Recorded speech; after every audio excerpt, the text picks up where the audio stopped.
জোগাড় করছি। আজ রান্না হবে কুমড়ো শাক আর থোড় এনেছে থোড়। আর আমার মেয়ে দেখো এই থোড়ের যে খোলাগুলো আছে না, এই খোলাগুলোকে নিয়ে পাকাপোনা করে যাচ্ছে। আমি আর একে নিয়ে পারি না রান্না, যে আমি কখন শেষ হবে কে জানে। পাকাপোনা হয়ে যাচ্ছে। স্কুলটা যে কেন ছুটি দেয় ভগবান জানে।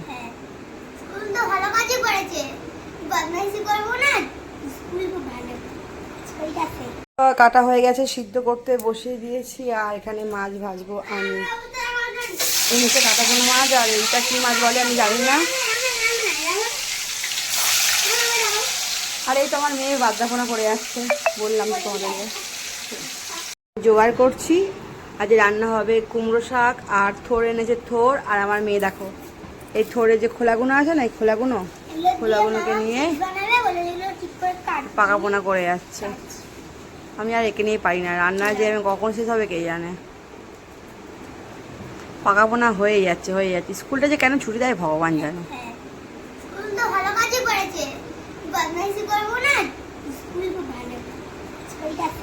কাটা হয়ে গেছে, সিদ্ধ করতে বসিয়ে দিয়েছি। আর এখানে মাছ ভাজবো আমি। এই হচ্ছে কাটাপোনা মাছ, আর এইটা কি মাছ বলে আমি জানি না। আর এই তো আমার মেয়ে বাদ্যাপনা করে যাচ্ছে, বললাম তো তোমাদেরকে। আমাকে কি করে দিচ্ছে বলো তো, পেঁয়াজ আর রসুন আদা ছুলে দিচ্ছে। কত চেঁচে দিচ্ছে না, কত কষ্ট বেচারা গরমের মধ্যে। তোর বাবাই মিক্সিটা কিনে দিচ্ছে না, তুই বলতে ভালো হয়েছে না, তুই করতে থাক তাহলে। এটাতে কালো জিরে, তেল আর পেঁয়াজ টমেটো দিয়ে দিয়েছি। আর আদা রসুন এই যে চেঁচে দিয়েছে আমার মেয়ে, এটা দেবো। এটা দিয়ে করবো। এর মধ্যে হলুদ দেবো, একটুখানি লঙ্কা দেবো, ব্যাস দিলেই হয়ে যাবে। পুরো মাংসের মতো এই রান্নাটা হবে। ঠিক আছে, একটু নুন আর চিনিও দিয়েছিলাম স্বাদ মতো।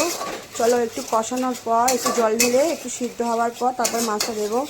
হয়ে গেছে, মাছগুলো ফুটুক। আর এখানে আমার থোড়টাও জলটা শুকনো হয়ে গেছে। থোড়টা শুকনো করতে অনেকক্ষণ টাইম লাগে, মানে সিদ্ধ করতে টাইম লাগে। আর জলটা শুকনো না হলে জলটা ফেলবো না আমি, ঠিক আছে। এই জলটা শুকনো করে এটাই, জলটা ফেললে হবে না, পুষ্টিকর। আমার মাছের ঝালটা হয়ে এসেছে, আর একটুখানি হলেই হয়ে যাবে। হয়ে গেছে মাছের ঝালটা এরকম হয়েছে। আর আমি এখন করব পটল ভাজা, নুন হলুদ দিয়ে রেখে দিয়েছি। আর উচ্ছে পেঁয়াজটা জলে রেখেছি, এটা ধুবো, ভালো করে ধোয়া হয়নি। তারপরে নুন হলুদ দিয়ে একটু মিষ্টি দেবো, লঙ্কা দেবো, ভাজবো। চলো আজকে আমাদের এটাই রেসিপি।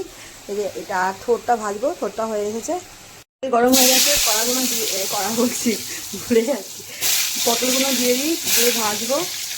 এত মেঠা আমাকে গন্ডগোল করে না, আমি মাথা কাছে কাজ করে না। তেল কড়া গরম হয়ে গেছে, এতে পাঁচ ফোড়ন কাঁচা লঙ্কা দিয়েছি, এতে কালো জিরে আর কাঁচা লঙ্কা দিয়েছি। এতে ভাজবো এই থোড়টা ভাজবো, আর এতে ভাজবো উচ্ছে। তাহলে উচ্ছেটা দিয়ে দিই। তেল গরম হয়ে গেছে, আর এতে দেবো থোড় ভাজাটা। একদম শুকনো করে নিয়েছি জলটা। এতে দেবো একটু মিষ্টি, ব্যাস। আমি একটু নুন দিয়ে এটা ফুটিয়েছিলাম, আর আমি নুন দেবো না, খালি একটু মিষ্টি দিলেই হয়ে যাবে। তখন আমি রান্না করছি, মামা দাঁড়াও, আমি হাতে এঠো, আমি হাতটা এঠো। আর এতে তো উচ্ছে দেওয়া হয়ে গেছে, এবার এতে একটু নুন দেবো, ব্যাস তাহলেই হয়ে যাবে। চলো আমার উচ্ছে ভাজাটাও হয়ে গেছে, উচ্ছে ভাজা হয়ে গেছে। এখানে থোড় ভাজা হয়ে গেছে, পটল ভাজা হয়ে গেছে। ভাত, পটল ভাজা, উচ্ছে ভাজা, থোড় ভাজা, আর এই কাটাপোনা মাছ। আর এই মাছটা আমি জানি না কি মাছ, এই মাছের ঝাল। ঠিক আছে, আমার তো খাবার দাবার সব রেডি হয়ে গেছে, রান্নাবান্না হয়ে গেছে। এবার খাবার পালা। তো দেখে নিয়েছো কী কী রান্না করেছি। ভাত, উচ্ছে ভাজা আজকে মজমজে করে করেছি, আর থোড় ভাজাটা আমার ব্যাপক লাগে। আর হচ্ছে পটল ভাজা, আর এই মাছটা আমি জানি না নাম, এই মাছটার নাম কি বলতে পারছি না। যাই হোক, সমুদ্রের মাছ, খুব ভালো খেতে, আমার খুব ভালো লাগে। তো চলো আজকে এইটাই লাঞ্চ। তোমরা সবাই খেয়ে নাও, তোমাদেরকে দিলাম। গলাটা যে বসে গেছে, এই মানে দুপুরবেলা রোদ্দুর, আবার রাত্রে সারাদিন এসে চলছে, আমি না পুরো পেরে উঠছি না। দাদাকে অতই বলি না কেন, ও শোনে না।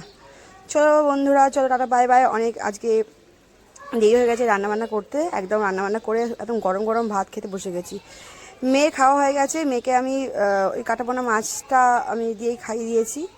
ওর আলাদা কাটাপোনা মাছ ছিল, ওটা ভেজে দিয়েছি, ভেজে খেয়ে নিয়েছে। মেয়ে ভাত ভাজাভুজি অত খায় না, জাস্ট একটুখানি পটল ভাজা দিয়ে খেয়েছে মাছ ভাজা দিয়ে ভাত, আর আমাদের এইগুলো বাড়ির সবাই খাবে। তো তোমরা খাও, আমরাও খাচ্ছি।